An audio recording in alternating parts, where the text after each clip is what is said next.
Hello friends, welcome back to GKL with Satyabhama. Last వీడియోస్లో మనం ఏం చూసాం? దుర్యోధనుడు పాండవుల సైన్యంలో భీముడు, అర్జునుల లాంటి స్థాయిలో ఉన్న యోధుల్ని చూసి తన భయాన్ని తానే ఒప్పుకున్నాడు కదా. ఎవరా యోధులు? యుధానుడు, విరాటుడు, ద్రుపదుడు ఒక్కరు కాదు, చాలామంది ఉన్నారని అంగీకరించాడు కదా. ఇప్పుడు ఆ లెక్క ఇంకా కొంచెం పెరుగుతుందన్నమాట. అదే మన 5వ శ్లోకం. భగవద్గీత 5వ శ్లోకం. దృష్టకేతుయచ్చ చైకీతానః కాశీరాజశ్చ వీర్యవాన్ పురుజిత్ కుంతిభోజశ్చ శైబశ్య నరపుంగవః. అంటే ఏంటంటే, ఇక్కడ దుర్యోధనుడు ద్రోణాచార్యుడితో ఇలా చెప్తున్నాడు.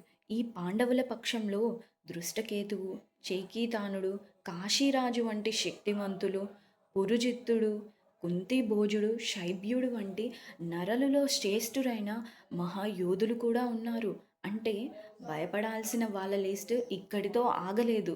సో ఇప్పుడు మనం శ్లోకం లైన్ బై లైన్ తెలుసుకుందాం. ఫస్ట్ పార్ట్ ఏంటి? దృష్టకేతేచ్చ చైకీతానః అంటే దృష్టకేతుః అంటే దృష్టకేతువు, చేకీతానః అంటే చేకీతానుడు. నెక్స్ట్ చ అంటే కూడా. దృష్టకేతువు, చేకీతానుడు కూడా ఉన్నారు. ఇక్కడ దుర్యోధనుడు ఒక్కో పేరుని గట్టిగా లెక్క పెడుతున్నాడు. ఇది కాన్ఫిడెన్స్ కాదు, inventory of fear. So next ఏంటి పార్ట్? కాశీరాజచ్చ వీర్యవాన్ అంటే కాశీరాజు, అంటే కాశీరాజు అని. ఛ అంటే కూడా. వీర్యవాన్ అంటే శక్తివంతుడైన, శక్తిమంతుడైన అని కూడా అనొచ్చు. సో ఇక్కడ అర్థం ఏంటి? శక్తిమంతుడైన కాశీరాజు కూడా ఉన్నాడు. సో ఇక్కడ యోధుడి పేరు కంటే వీర్యవాన్ అనే పదం ఇక్కడ చాలా ముఖ్యం. సో ఇక్కడ దుర్యోధనుడి మనసు ఇప్పుడు క్వాలిటీ ప్లస్ పవర్ పైకి వెళ్తుంది. నెక్స్ట్ పార్ట్ ఏంటి? పురుజిత్ కుంతి భోజచ్చ అంటే పురుజిత్ అంటే పురుజిత్తుడు, కుంతి భోజశ్చ అంటే కుంతి భోజుడు, చ అంటే కూడా. అంటే పురుజిత్తుడు, కుంతి భోజుడు కూడా ఉన్నారు. సో ఇక్కడ వాళ్ళ ఫీలింగ్ ఏంటంటే, ఇక్కడ మీనింగ్ ఎలా వస్తుంది? వీళ్ళు పాండవులకు బంధువులు. అంటే యుద్ధంలో కేవలం సైన్యం కాదు, ఒక ఎమోషనల్ సపోర్టు, వాళ్ళకి లాయాలిటీ కూడా ఉంటుంది వాళ్ళ మీద. సో అందుకే దుర్యోధనుడి యొక్క భయం అనేది పెరుగుతూ ఉంది. సో నెక్స్ట్ ఏంటి? శైబష్య నరపుంగవః. శైబ్య అంటే శైబ్యుడు, చ అంటే కూడా, నరపుంగవః అంటే మనుషుల్లో శ్రేష్ఠుడు, అలాగనే అగ్రశ్రేణి యోధుడు. సో ఇక్కడ అర్థం ఏంటి? శైబ్యుడు కూడా నరులలో శ్రేష్ఠుడైన మహాయోధుడు అని చెప్పి దానికి అర్థం. ఇక్కడ దుర్యోధనుడు సాధారణ వారియర్స్ గురించి అయితే కాదు మాట్లాడుతుంది. ఎలా మాట్లాడుతున్నాడు? ఒక ఎలైట్ కేటగిరీ గురించి మాట్లాడుతున్నాడు. అసలు దుర్యోధనుడు ఏం చేస్తున్నాడు?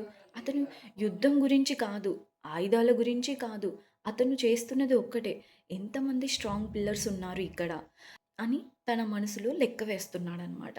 సో ఇదైతే ధైర్యం కాదు కదా, ఇది తనలో పెరుగుతున్న భయం. ఈ శ్లోకం మన రియల్ లైఫ్‌తో ఎలా కనెక్ట్ అవుతుందో తెలుసా మీకు? ఆహ్, ఫర్ ఎగ్జాంపుల్‌గా మనం ఒక రియల్ లైఫ్ సిట్యుయేషన్ తీసుకుందాం. మనం ఒక లీడర్‌షిప్ రోల్‌లో ఉన్నాం. లేదంటే ఒక ఇంపార్టెంట్ డెసిషన్ తీసుకునే రోల్‌లో ఉన్నాం. మనం మన ముందు ఒక అపోజిషన్ పర్సన్ గురించి మనకి తెలుస్తుంది. అప్పుడు మనం ఏమనుకుంటాం? ఓకే, మేనేజబుల్లే, మేనేజ్ చేసుకుంటాం అనుకుంటాం. కానీ తర్వాత ఇంకొక పేరు వినిపిస్తుంది. వాళ్ళు కూడా స్ట్రాంగ్ అంట. మళ్ళీ ఇంకొకరు, అతనికి ఇన్‌ఫ్లూయెన్స్ చాలా ఉందంట. అప్పుడు మనలో ఏమవుతుంది? భయం కాదు, ఒక కాలిక్యులేషన్ అనేది మొదలవుతుంది. ఒక్కరు కాదు ఉన్నది, వాళ్ళు చాలామంది ఉన్నారు. వాళ్ళందరూ కలిసి ఉంటే నా పరిస్థితి ఏమవుతుంది అని చెప్పి మనం అనుకుంటాం కదా. ఇదే శ్లోకం 5 యొక్క ఫీలింగ్ అనమాట. సో ఈ శ్లోకం మనకి ఏం చెబుతుంది? భయం అనేది ఒక్కసారిగా రాదు. అది పేర్లుగా వస్తుంది లేదా సంఖ్యలుగా పెరుగుతుంది. నువ్వు ఎవరెవరి పేర్లైతే గుర్తుపెట్టుకుంటున్నావో వాళ్ళే నీకు అసలైన థ్రెట్ అనమాట. భయం ఒక వ్యక్తిని చూసి రాదు. ఒక్కొక్క బలాన్ని గుర్తుపెట్టుకుంటూ మనసులో యుద్ధాన్ని స్టార్ట్ చేస్తుంది. సో నిజమైన భయం ఎప్పుడైనా బయట నుంచైతే రాదు, మన మనసులో నుంచే స్టార్ట్ అవుతుంది. సో తర్వాతి శ్లోకాల్లో దుర్యోధనుల మాటలు ఇంకా గట్టిగా మారతాయి. భయం ఆజ్ఞలుగా మారుతుంది. ఈ ప్రయాణంలో నాతో పాటు మీరు ఉండాలి అనుకుంటే please subscribe to my channel. జై శ్రీకృష్ణ.